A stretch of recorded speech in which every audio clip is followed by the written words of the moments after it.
Xazinan Portal tarbiyalash markazi hammamizning xazinasi.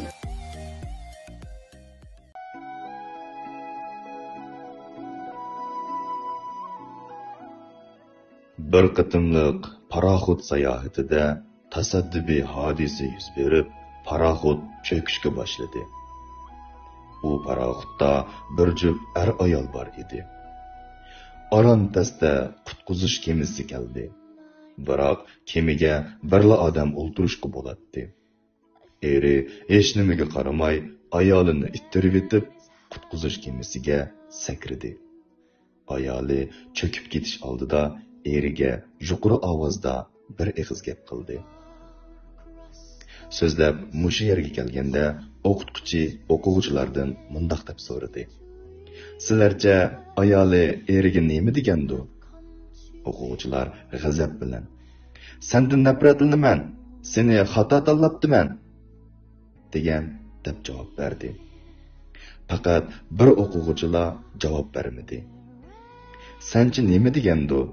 deb so'rdi muallim. U javob berib, "Bolamizga obdan qarang" degan dedi. Muallim hayron qilib, "Sen burun bu hikoyani anglab boqqanmi?" deb so'radi.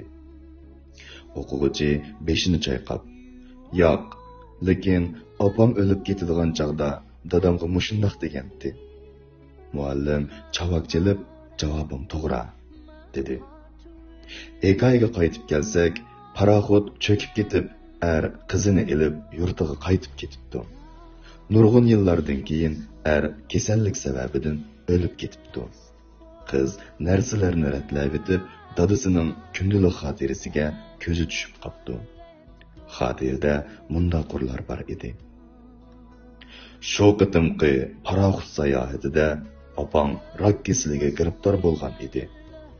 Alqiliq paytda men hayot qilish fursati tarafga qarab yugurdim.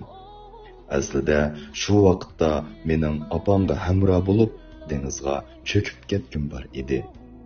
Biroq men qizim uchun jazman hayot qilishim kerak edi. Amalsizlikdan opamning dengiz ostida mangulik uyquga ketishiga qarab turdim.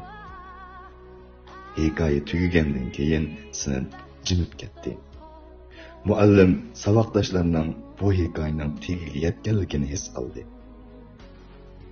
Dunyodagi haq-nohaq, to'g'ri-xatoni ayirmoq bakmo tas. Ba'zi ishlarga bir qarab baho bergili bo'lmaydi. Avval pul bo'lgan odamning boy bo'lishi notayin, balki do'stlikni puldan muhim bilgan bo'lishi mumkin.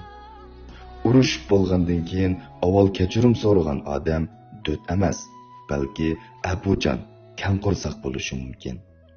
Sizga yordam qilishni xohlaydigan odam sizga qarz emas, balki do'stlikni a'lo biladigan fazilatli kishi bo'lishi mumkin.